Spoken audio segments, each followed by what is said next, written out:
दोस्तों 1962 में इंडिया और चाइना के बीच एक वॉर हुआ था।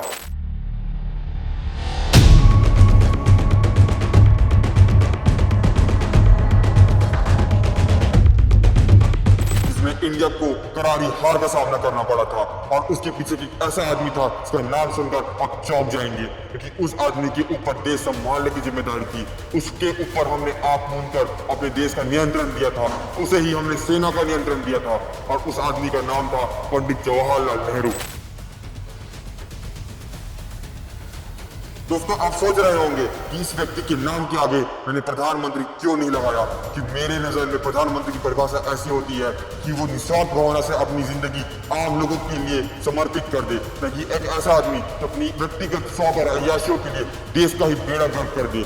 दोस्तों कुछ ऐसी ही बातें इस किताब में लिखी है। इस किताब का नाम है JFK's The Forgotten Crisis। इसके रचयिता है ब्रूस रिडेल। दोस्तों आज इस वीडियो में आपको बताने वाला हूँ जवाहरलाल नेहरू के निकम्मेपन ने इस देश को 1962 के युद्ध हरवा दिया। ऐसा खामियाजा आज हम जैसे भारतीयों को, आम नागरिकों को भुगतना पड़ता है और उसका कचरा आज ही हमारी वर्तमान सरकार साफ कर रही है। दोस्तों आपको ये बात जानकर हैरानी हो जाएगी कि आजादी के वक्त चाइना भारत से भी ज्यादा गरीब था, लेकिन आजादी के तुरंत बाद चाइना ने अपनी सीमाओं पर बुनियादी ढांचे बनाना चालू कर दिए। लेकिन भारत के प्रधानमंत्री को अपनी व्यक्तिगत अय्याशियों से फुर्सत नहीं मिली और इसी का खामियाजा था 1962 का युद्ध। दोस्तों मैं आपको बताने वाला हूँ कि कैसे एक आदमी की गलती की वजह से भारत को इतना नुकसान हुआ, इतने सैनिकों की जान गई, इतने माओ को अपना बेटा खोना पड़ा, इतनी पत्नियों को अपना पति और इतनी बहनों को अपना भाई। दोस्तों आपको बताने वाला हूँ कि कैसे प्रधानमंत्री के पद पर बैठा एक व्यक्ति जिसे अपनी सेना की खबर नहीं थी, उसे पता नहीं था कि सेना अभी तैयार नहीं है युद्ध के लिए, लेकिन फिर भी उसने सेना को युद्ध में भेज दिया, जिसका खामियाजा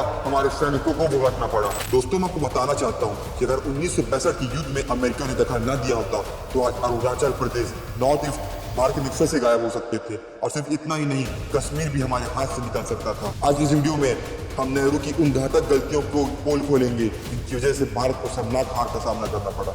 दोस्तों मैं आपको बताना चाहता हूँ कि जब सन 1949 में माओ गुदांग की सरकार बनी और नेहरू ने उसे सबसे पहले मान्यता की, लेकिन इसका असली चक्कर नेहरू को तब लगा जब 1950 में चीन ने तिब्बत पर ही कब्जा कर लिया। भारत के लिए सुरक्षा की दृष्टि से बहुत बड़ा खतरा था, लेकिन नेहरू तब भी आराम से सोते रहे। इतना ही नहीं, जब अमेरिका ने भारत को संयुक्त राष्ट्र सुरक्षा परिषद में स्थायी सीट देने की पेशकश की तो नेहरू ने इसे ठुकरा दिया और कहा यह सीट तो चीन को दी जानी चाहिए।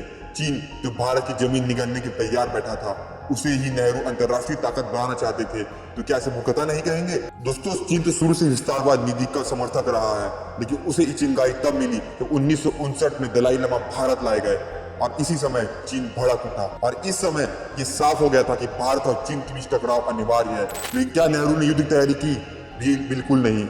1962 में चीन ने हमला किया तो भारतीय सेना के पास पर्याप्त हथियार नहीं थे, ठंड से बचने के लिए कपड़े नहीं थे, सैनिकों को मौत के मुंह में भेजा गया। क्या यह प्रधानमंत्री की जिम्मेदारी नहीं थी? 1950 के दशक में चीन ने तिब्बत में मजबूत बुनियादी ढांचा तैयार कर लिया, सड़कें, हवाई पट्टियां, लॉजिस्टिक सपोर्ट, सब कुछ। वहीं भारत में नेहरू भाषण देते रहे, किताबें लिखते रहे, लेकिन सीमाओं पर बुनियादी ढांचे का कोई काम ही नहीं हुआ। जब तक भारत जागा तब तक चीन अपनी सेना को हमारी सीमा तक पहुंचा चुका था। नेहरू के पास पूरा समय था, लेकिन उन्होंने कुछ किया ही नहीं। अगर उन्होंने 10 साल पहले सही कदम उठाए होते तो 1962 का युद्ध ही नहीं होता। दोस्तों ये बात कहने में बहुत ही असहज हो जाता हूँ, लेकिन अगर अमेरिका ना होता तो हमारे हाथ से कश्मीर भी जा चुका होता और नॉर्थ ईस्ट भी नहीं बचा होता। हमारे देश के प्रधानमंत्री सोते ही थे, लेकिन जब चीन ने हमला किया तब जाकर नेहरू को होश आया। उन्होंने अमेरिका से मदद की भीख मांगी, तब जॉन एफ कैनेडी भारत के लिए हथियार और सैन्य आपूर्ति भेजी, जिससे भारत किसी तरह खुद को संभाल पाया। कुछ रिपोर्ट्स के मुताबिक अगर अमेरिका भारत की मदद न करता तो चीन अरुणाचल प्रदेश और नॉर्थ ईस्ट को पूरी तरह हड़प लेता।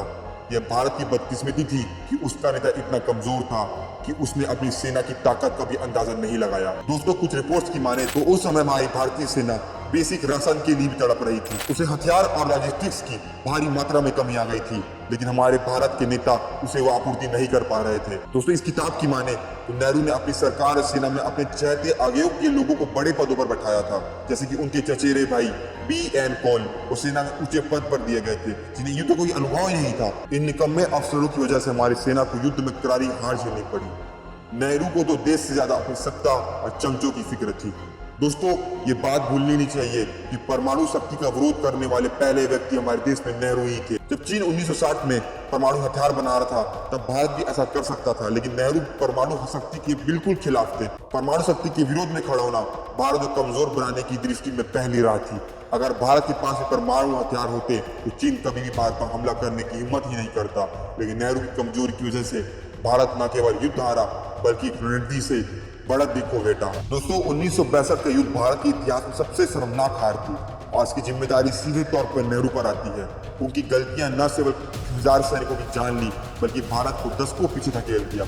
अगर नेहरू ने चीन को सही समय पर बचाना होता, सेना को मजबूत किया होता और कूटनीति को सही तरीके से अपनाया होता तो यह हार टाली जा सकती थी। और दोस्तों, इस हार का खामियाजा आज भी हमारी वर्तमान सरकार भुगत रही है। और आज भी सिम पेट्रोल जैसे कुछ देशद्रोही कहते हैं कि चीन हमारे दोस्त हो सकता है और ये कांग्रेस के मेंटोर हैं। लेकिन दोस्तों, फर्क है तब के और अब के भारत में। चीनी सैनिक 300 से ज्यादा की संख्या में थे। उन्होंने भारतीय सैनिकों पर पथराव भी किया, लेकिन भारतीय सैनिकों ने उन्हें बुरी तरह पीटकर पीछे हटने के लिए मजबूर कर दिया। आज जहां हमारी भारतीय सेना चीनी सैनिकों को खदेड़ रही है और अपने क्षेत्र वापस ले रही है और नए बुलंदियों की स्तंभ साबित कर रही है, तो दोस्तों सवाल तो ये उठता है कि क्या 1962 की गलती दोबारा दोहराई नहीं जा सकती? दोस्तों, मेरा सवाल तो आपसे है कि आपको क्या लगता है, क्या 1962 की गलती दोबारा दोहराई जा सकती है? आप इस पूरी घटना पे क्या सोचते हैं? अपनी राय, अपनी सोच कमेंट बॉक्स में जरूर बताएं।